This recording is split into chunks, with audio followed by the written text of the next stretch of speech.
Magandang umaga sa inyong lahat.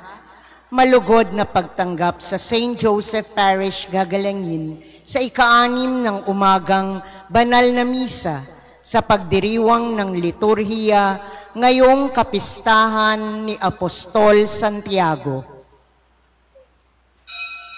Tumayo po ang lahat at tayo'y makiisa sa banal na misa na pamumunuan ng ating kura paroko, Reverendo Padre Douglas Badong. Pagmamahal sa Panginoon ay simula ng karunungan. Ang kanyang papuri ay manatili magpakailanman.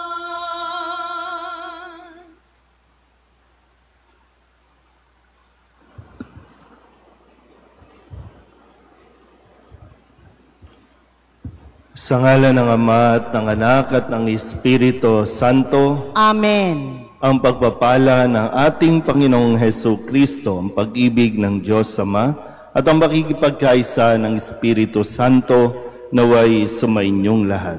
At sumaiyo rin. Mga kapatid, aminin natin ang ating mga kasalanan upang tayo'y maging marapat gumanap sa banal na pagdiriwang.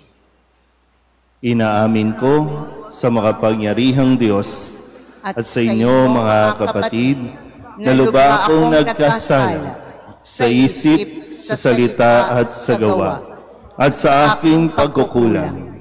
Kaya'y sinasamo ko sa mahal na Birheng Maria, sa lahat ng mga anghel at mga banal, at sa inyo mga kapatid na ako'y panalangin sa Panginoong ating Diyos. Kaawaan tayo ng makapangyarihang Diyos, patawarin tayo sa ating mga kasalanan at patnubayan tayo sa buhay na walang hanggan. Amen. Panginoon, kaawaan mo kami. Panginoon, kaawaan mo kami. Kristo, kaawaan mo kami. Kristo, kaawaan mo kami. Panginoon, kaawaan mo kami. Panginoon, kaawaan mo kami. Papuri sa Diyos sa kaitaasan at sa lupa'y kapayapaan sa mga taong kinalulugdan niya. Pinupuri ka namin, dinarangal ka namin, sinasamba ka namin, ipinagbubunyi ka namin, pinasasalamatan ka namin, dahil sa dakila mong angking kapurihan. Panginoong Diyos, Hari ng langit, Diyos amang makapangyarihan sa lahat, Panginoong Hesukristo, bugtong na anak, Panginoong Diyos, Kordero ng Diyos, Anak ng Ama. Ikaw na nag-aalis ng mga kasalanan ng sanlibutan, maawa ka sa amin. Ikaw na nag-aalis ng mga kasalanan ng sanlibutan, tanggapin mo ang aming kahilingan. Ikaw na naluluklok sa kanan ng Ama, maawa ka sa amin. Sabagat ikaw lamang ang banal, ikaw lamang ang Panginoon, ikaw lamang o Hesukristo, ang kataas-taasan, kasama ng Espiritu Santo, sa kadakilaan ng Diyos Ama. Amen. Manalangin tayo. Ama naming makapangyarihan, itinalaga mo ang unang pag-aani ng iyong mga apostol sa pagdanak ng dugo ni Santiago. Ipagkaloob mong tumibay ang iyong sambayanan sa kanyang pagpapahayag ng pananampalataya at lubusang pagkakamit ng pagdalangin niyang puspusan sa pamamagitan ni Hesukristo kasama ng Espiritu Santo magpasawalang hanggan. Amen.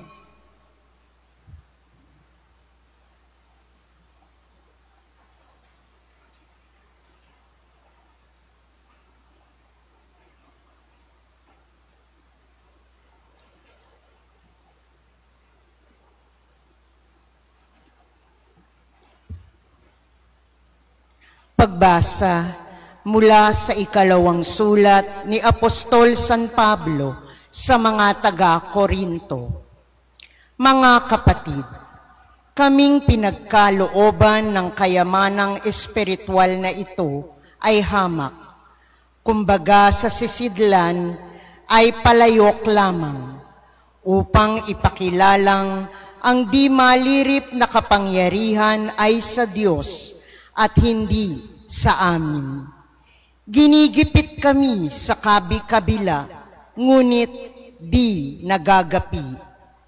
Kung minsay nag-aalinlangan kami, ngunit di nawawalan ng pag-asa.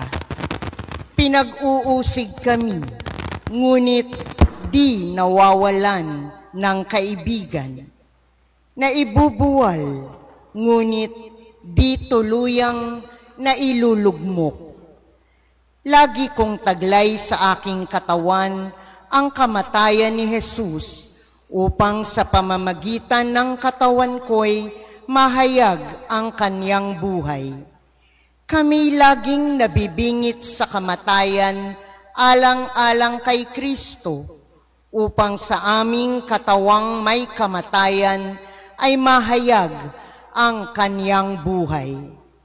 Ano pat habang ako'y dahan-dahang namamatay, nagkakaroon naman kayo ng buhay na walang hanggan. Sinasabi sa kasulatan, nagsasalita ako sapagkat ako'y sumasampalataya. Bunga ng gayong diwa ng pananampalataya, nagsasalita rin ako sapagkat ako may sumasampalataya. Sapagkat nalalaman kong ang Diyos na muling bumuhay sa Panginoong Jesus, ang siya ring bubuhay sa akin kasama niya at magdadala sa inyo at sa akin sa kaniyang piling. Ang lahat ng pagtitiis ko ay sa kapakanan ninyo, upang sa pagdami ng mga nakatatanggap ng mga kaloob ng Diyos, lalo namang dumami ang magpapasalamat at magpupuri sa Kanya. Ang salita ng Diyos. Salamat sa Diyos. Ang nagtanim na may luha ay aaning natutuwa. Nagtanim ng may luha ay ani na natutuwa. Nang lingapin tayo ng Diyos at sa Siyon ay ibalik, ang nangyaring kasaysayang parang isang panaginip. Lahat tayo ay natuwa, masayang nagsiawit. Ang nagtanim ng may luha ay ani natutuwa. Ang sabi ng mga bansang nagmamasid sa paligid, ang ginawa ng Diyos nila ay dakila, anong rikit. Dakila ngang masasabi, pambihira ang ginawa. Kaya naman kami ngayon, kagalakay, di kawasa. Ang nagtanim ng may luha ay ani ng natutuwa. Kung paanong inuulan yaong mga tuyong batis, sa sariling bayan namin kami poon ay ibalik. Silang mga nagbubukid na nagtanim sa may luha, bayaan mo na mag-aning masasaya't natutuwa. Ang nagtanim ng may luha ay ani ng natutuwa. Yaong mga nagsihayong dalay binhit na nanangis, ay aawit na may galak, dalay ani pagbalik. Ang nagtanim ng may luha ay aani ng natutuwa. Tatayo na po ang lahat.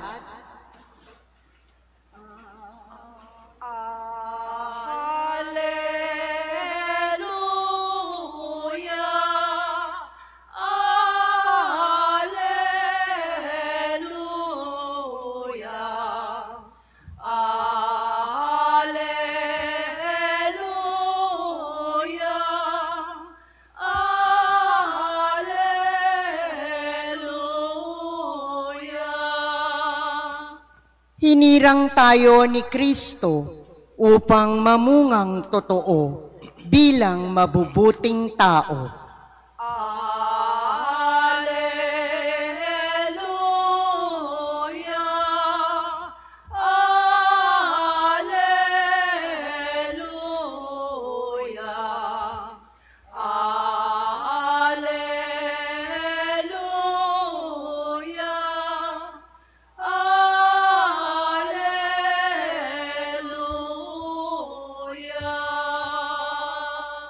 Sumainyo ang Panginoon. At sumaiyo rin. Ang mabuting balita ng Panginoon ayon kay San Mateo.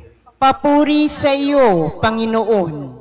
Noong panahong iyon, lumapit kay Jesus ang asawa ni Zebedeo, kasama ang kanyang mga anak. May ibig siyang hilingin, kaya't lumuhod siya sa harapan ni Jesus.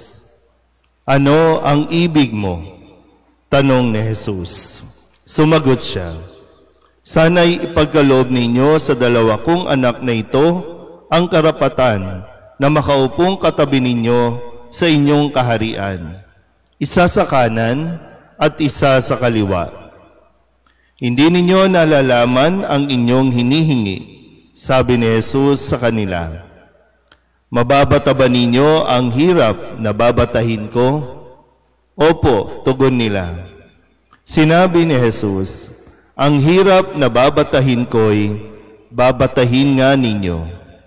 Ngunit wala sa akin ang pagpapasya kung sino ang mauupo sa aking kanan at sa aking kaliwa.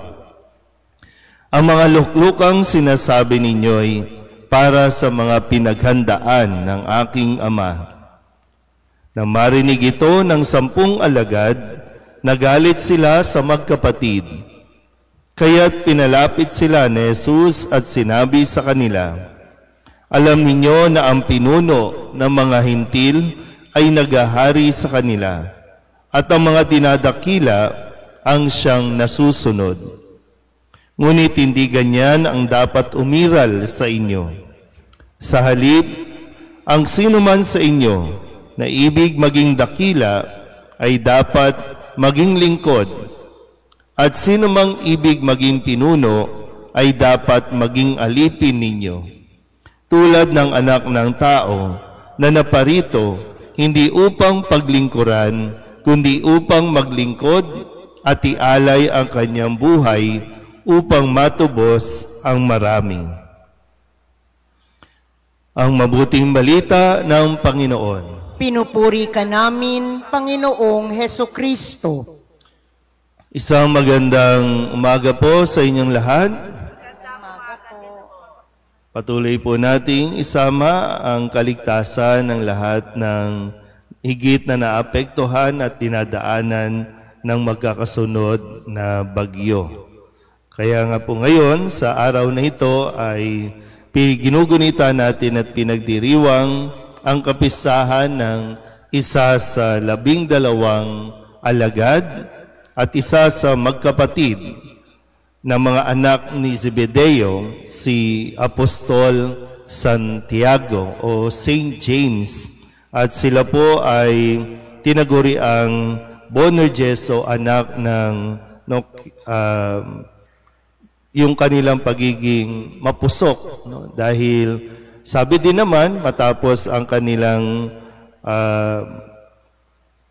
pag-aaral kay Jesus, sila naman talaga ay natuto kung kaya't sa kanilang pagpapahayag ng mabuting balita naging effective at kumbaga yung pag-iimpluwensya sa mga taong nakakarinig sa kanila ay napaka-effective dahil po sa kanilang pananalita o pagpapahayag. Pero bago sila umabot doon, isa sa mga aral na kanilang natutunan ay itong ating narinig na kwento sa ating pong ebanghelyo na kung saan lumapit sila kay Jesus kasama ang kanilang ina para idulog na sila ang maupo sa kanan at kaliwa kapag si Kristo ay naghahari na. Dahil ang isipan din marahil nila kasama ang kanilang ina yung tinatayo at pinapaliwanag ni Kristo na kaharian ay yung kaharian na inaakala ng tao. No? May palasyo, merong kastilyo o kung anuman. No? At dahil nga magiging hari si Kristo, so kailangan mayroong kanan at kaliwang kamay. Pero hindi pa ito lubos na malinaw sa kanila noon. Pero sabi nga ni Kristo, alam mo ba kung ano ang inihingi mo? Ano ang inihiling ninyo? Siguro marahil kayo po, no? Karamihan sa inyo dito ay mga magulang na at ang tangi ninyong hangad ay malagay sa isang magandang pwesto o kalalagayan ang inyong mga anak. Tinitiyak niyo yan. Gusto niyong matiyak yan na maayos sila. Pero dito nga, ang tanong ni Kristo, kaya niyo bang batahin ang hirap na babatahin ko? Kaya niyo ba? Sumagot naman sila na kaya, kung kaya talagang sinubok at dumaan sila sa matinding pagsubok. Kaya nga si Santiago, o Apostol Santiago, ay nag-alay din ng kanyang dugo. Kung kaya siya ay isa sa mga martir na dahil sa pananampalataya, dahil sa mabuting balita, ay inalay ang kanyang sariling dugo para lamang mas marami din ang mapagpahayagan at makarinig ng mabuting balita. Pero ang isa pa pong nais ko kayong anyayahan na mapagnilayan, gaya ng sabi ko kanina, sa mga magulang, ang gusto nyo naman talaga ay matiyak na nasa mabuting kalagayan ang inyong mga anak.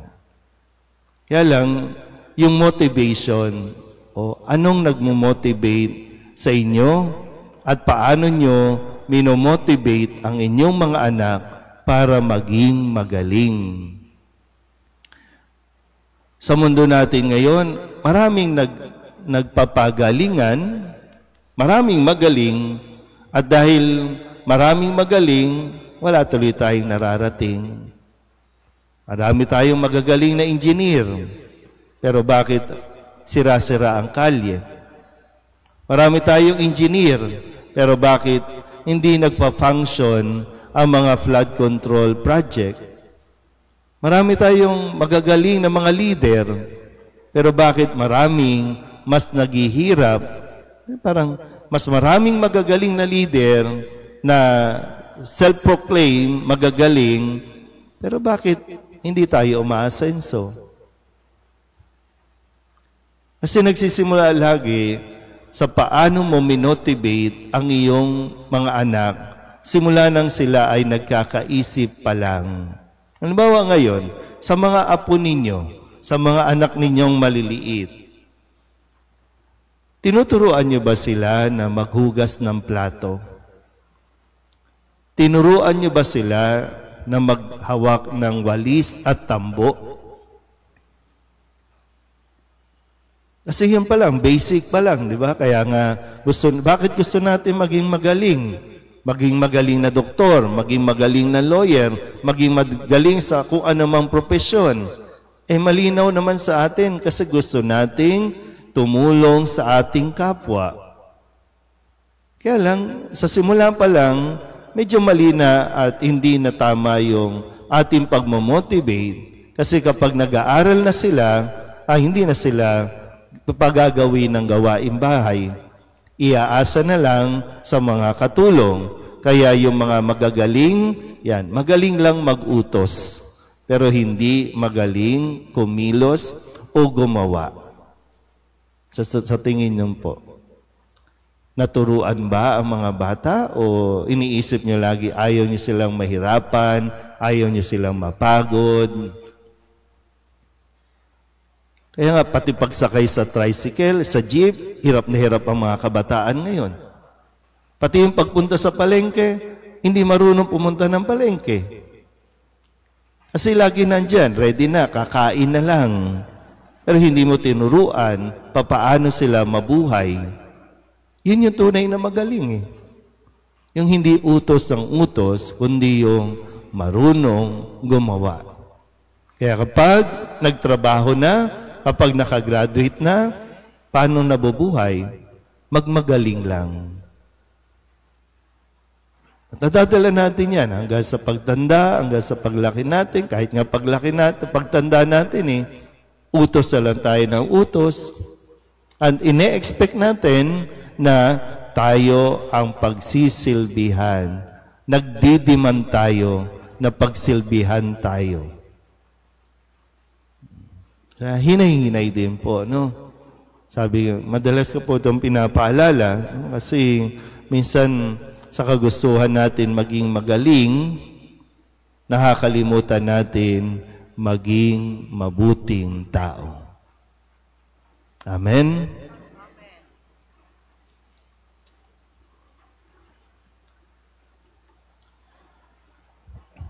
Si Santiago, kapatid ni Juan, ay tinawag mula sa pagsusursi ng kanyang lambat upang sumunod kay Kristo. Sa tulong ng apostol na natutong maglingkod sa iba, manalangin tayo. Panginoon, dinggin mo ang aming panalangin. Panginoon, dinggin mo ang aming panalangin.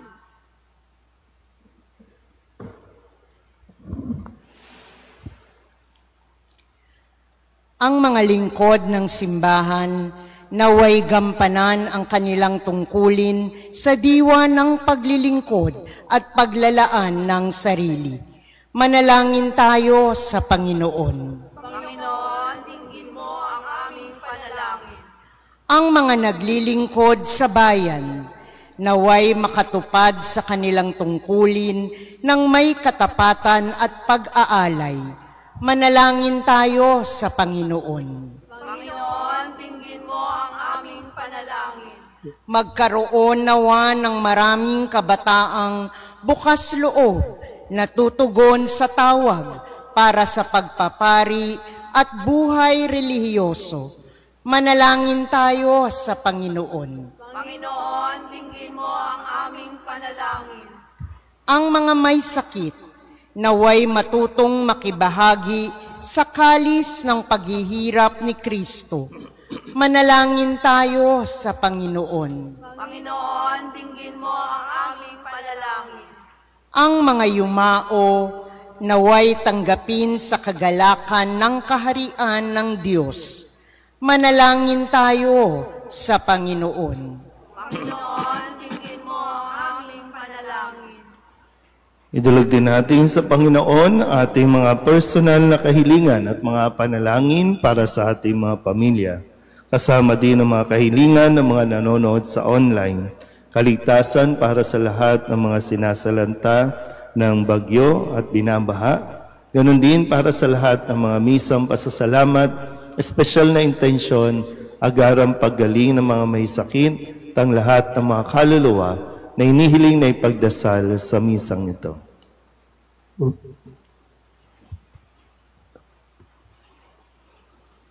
Ang lahat ng ito ay inihiling namin sa ngalan ni Kristong aming Panginoon. Amen.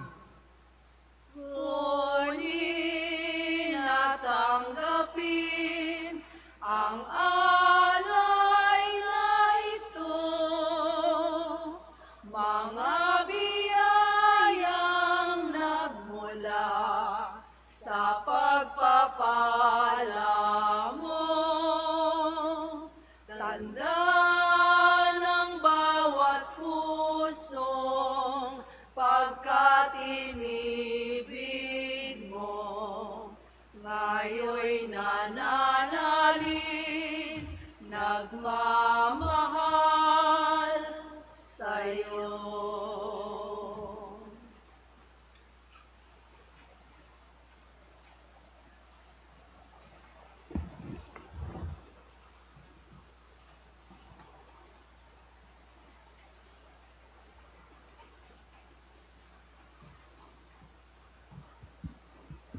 Manalangin kayo mga kapatid upang paghahain natin ay kalugdan ng Diyos Amang makapangyarihan. Tanggapin nawa ng Panginoon itong paghahain sa iyong mga kamay, sa kapurihan niya at karangalan sa ating kapakinabangan at sa buong sambayanan niyang banal. Ama naming lumikha, dalisayan mo kami pakundangan sa nagliligtas na binyag ng iyong anak, upang sa kapistahan ni Apostol Santiago, na niloob mong unang makainom sa kanyang kalis, kami makapaghandog ng haing iyong tinatanggap na matamis sa pamamagitan ni Jesucristo, kasama ng Espiritu Santo, magpasawalang hanggan. Amen. Sumainyo ang Panginoon. At sumaiyo rin. Itaas sa Diyos ang inyong puso at diwa. Itinaas na namin sa Panginoon. Pasalamatan natin ang Panginoong ating Diyos. Marapat na siya'y pasalamatan. Ama naming makapangyarihan, tunay ngang marapat na ikaw ay aming pasalamatan. Ikaw ang pastol na laging pumapatnubay sa mga kabilang sa nililingap mong kawan. Ito ang ginanap na pananagutan ng gili mong anak at pastol ng tanan. Ang mga apostol ay kanyang mga katuwang sa pagiging pastol na patnubay ng sambayanan. Kaya kaysa ng mga anghel na nagsisiawid ng papuri sa iyo na walang humpay sa kalangitan, kami nagbubunyi sa iyong kadakilaan. Santo, Santo, Santo, Panginoong Diyos ng mga hukbo, napupuno ang langit at lupa ng kadakilaan mo, o sana sa kaitaasan. Pinagpala ang naparirito sa ngalan ng Panginoon, o sana sa kaitaasan. Ama naming banal, ikaw ang bukal ng tanang kabanalan. Kaya't sa pamamagitan ng iyong Espiritu, gawin mong banal ang mga kaloob na ito upang para sa aming maging katawan at dugo ng aming Panginoong Hesu Kristo. Bago niya pinagtiis ang kusang loob na maging handog, inawakan niyang tinapay, pinasalamatan kaniya, pinaghati-hati niya iyon, iniabot sa kanyang mga alagad at sinabi, "Tanggapin ninyong lahat ito at kanin, ito ang aking katawan na ihahandog para sa inyo."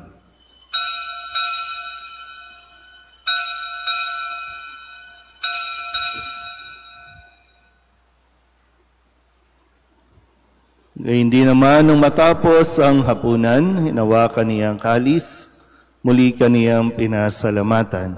Iniabot niya ang kalis sa kanyang mga alagad at sinabi, "Tanggapin ninyong lahat ito at inumin. Ito ang kalis ng aking dugo, ng bago at walang hanggang tipan. Ang aking dugo na ibubuhos para sa inyo at para sa lahat sa ikapagpapatawad ng mga kasalanan. Gawin ninyo ito sa pag-alaala sa akin."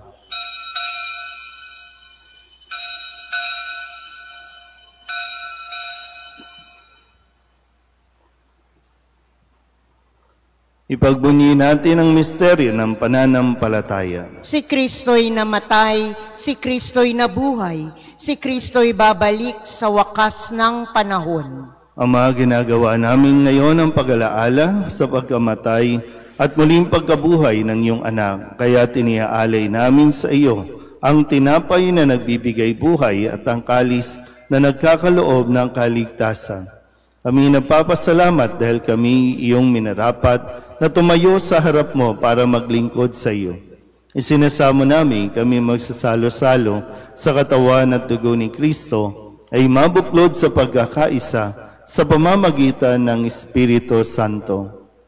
Ama, lingapin mo ang iyong simbahang laganap sa buong daigdig. Puspusin mo kami sa pag-ibig kay San Leon na aming Papa at ni Jose na aming Obispo at ng Tanang Kaparian. Alalahanin mo rin ang mga kapatid naming nahimlay na may pag-asang sila'y muling mabubuhay, gayon din ang lahat ng mga pumanaw. Kawaan mo sila at patuloyin sa iyong kaliwanagan. Kawaan mo at pagindapating kaming lahat na makasalo sa iyong buhay na walang wakas. Kaysa ng mahal na Birheng Maria na Ina ng Diyos, ng kabiyak ng puso niyang sa San Jose.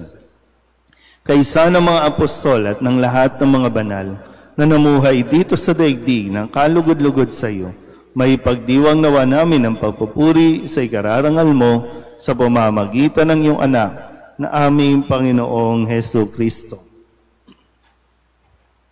Sa pamamagitan ni Kristo, kasama niya at sa Kanya, ang lahat ng parangal at papuri ay sa iyo, Diyos Amang makapangyarihan, kasama ng Espiritu Santo, magpasawalang hanggan. Amen.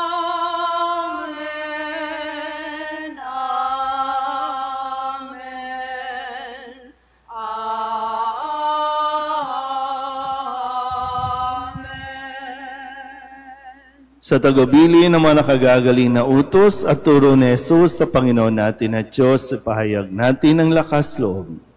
Ama namin, sumasalangit ka, sambahin ang ngalan mo, mapasa amin ang kaharian mo, sundin ang loob mo dito sa lupa para nang sa langit. Bigyan mo kami ngayon ng aming kakanin sa araw-araw at patawarin mo kami sa aming mga sala para nang pagpapatawad namin sa nagkakasala sa amin. At huwag mo kaming ipahintulot sa tukso at iadya mo kami sa lahat ng masama. Inihiling namin kami iadya sa lahat ng masama, pagkalooban ng kapayapaan araw-araw, iligtas sa kasalanan at ilayo sa lahat ng kapahamakan. Samantalang aming pinananabikan ang dakilang araw ng pagpapahayag ng tagapagligtas naming si Jesucristo. Sapagkat iyo ang kaharian at ang kapangyarihan at ang kapurihan, magpakailanman. Amen. Panginoong Jesucristo, sinabi mo sa iyong mga apostol, kapayapaan ang iniiwan ko sa inyo, aking kapayapaan ang binibigay ko sa inyo. Tunghayan mo ang aming pananampalataya at huwag ang aming mga pagkakasala. Pagkalooban mo kami ng kapayapaan at pagkakaisa, ayon sa iyong kalooban, kasama ng Espiritu Santo, magpasawalang hanggan. Amen. Ang kapayapaan ng Panginoon ay laging sumainyo. At sumaiyo rin. Magbigayan po tayo ng kapayapaan sa isa't isa. Kordero ng Diyos na nag-aalis ng mga kasalanan ng sanlibutan, maawa ka sa amin. Kordero ng Diyos na nag-aalis ng mga kasalanan ng sanlibutan, maawa ka sa amin. Kordero ng Diyos na nag-aalis ng mga kasalanan ng sanlibutan, ipagkaloob mo sa amin ang kapayapaan. Ito ang kordero ng Diyos. Ito ang nag-aalis ng kasalanan ng sanlibutan. Mapalad ang mga inaanyayahan sa kanyang piging. Panginoon, hindi ako karapat-dapat na magpatuloy sa iyo, ngunit sa isang salita mo lamang ay gagaling na ako.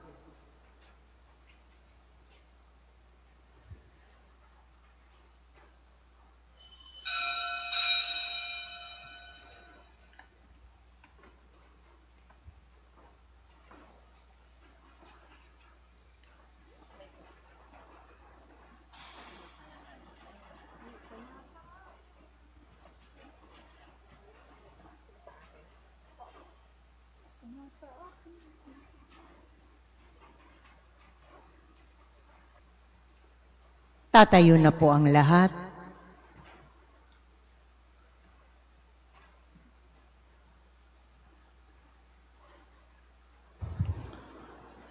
Manalangin tayo.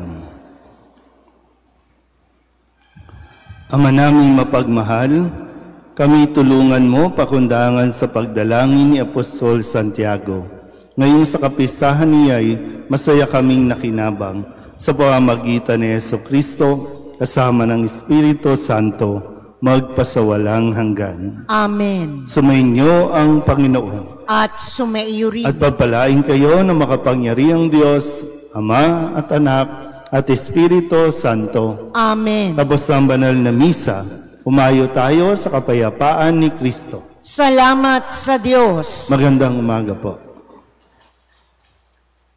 Masdan mo ang lingas ng pag-asa at ang awit na may pakinggan na tunay nating makakamtan ang buhay na walang hanggan. Bawat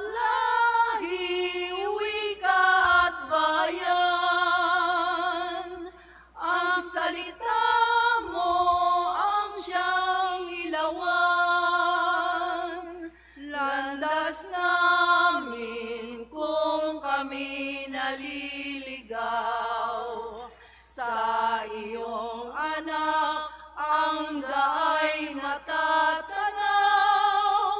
Masdan mo ang hingas ng pag-asa at ang awit namin pakinggan